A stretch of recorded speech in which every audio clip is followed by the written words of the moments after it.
So hello everyone, it's me, Demetra K. I'm here with another short video. I hope you guys are all having a great day. So I just quickly want to talk about Joe Biden. As we all know, we are dead smack dab in the middle of 2020 election season. He is running up against that of incumbent Donald Trump for the presidency of the United States.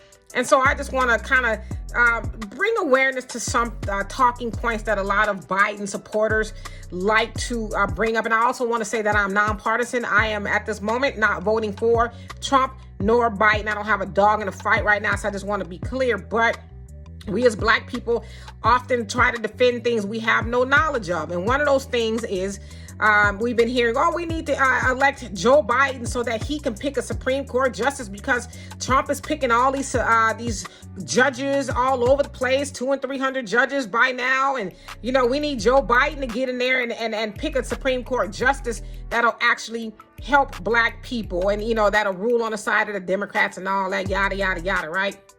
So I always like to deal with things from a Black point of view.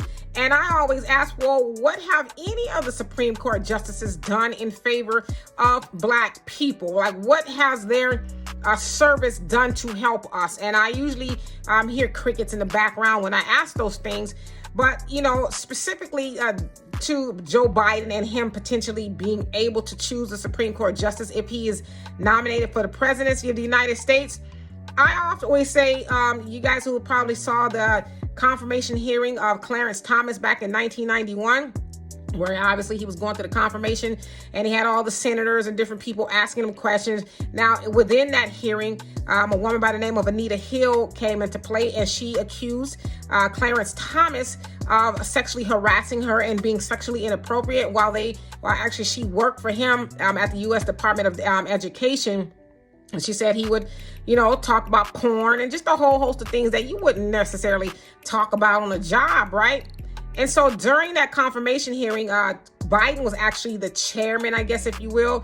And he allowed, under his watch, because he's the chairman, he allowed those senators, those white senators, his homies, those Republicans.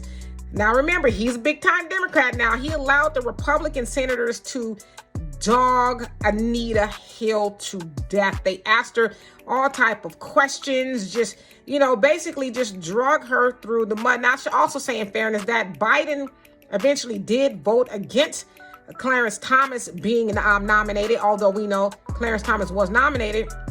He didn't make the job any better of Anita Hill. You know, he let his homeboys, if you will, tear her apart and pretty much accuse her of lying and a whole host of things. And he has never really issued a real apology. He says, you know, I should have stopped my Republican friends for doing what they did to her, but there was no way I could really get a hold of it once they started going. And so I'm like, we're pretty smart people. I think it's not unreasonable to think that maybe that was a planned strategy. So I say all of that to say is, if you're saying that once Joe Biden gets in the White House, he's going to give us a Supreme Court justice, ask yourself, like seriously, ask yourself, didn't he give us Clarence Thomas in a roundabout way?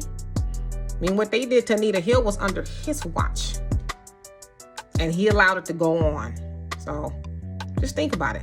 So anyway, for more insightful videos, please subscribe to this channel. Peace.